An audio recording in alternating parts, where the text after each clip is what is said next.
This is the Lone Crater YouTube. We hope this video helps. You start by opening Command Prompt with elevated rights, so Windows reveals system profiles. Type netsh wlan show profiles to list saved networks. Once done, scan the output and note the profile name exactly, because spacing and punctuation matter. You do this to access only networks stored on this PC. It won't retrieve remote credentials. Make sure you are on the account that created the profile, otherwise the profile may not appear.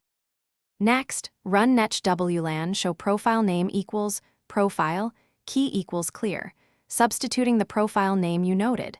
This command requests the stored key material from your local system. Once executed, look for the key content field under Security Settings. That line shows the saved Wi-Fi password in plain text.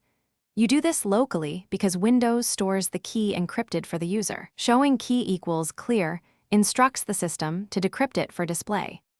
Finally, if you don't see key content, make sure you ran Command Prompt as administrator and use the correct profile name. Permissions often block viewing keys. Once successful, close Command Prompt. You can also export the profile with netsh wlan export profile name equals profile, folder equals C, / to save an XML backup. If the profile is missing, confirm you're on the same user account that connected previously or reconnect to the network to recreate the stored profile. Thanks for watching. Consider subscribing if we helped you.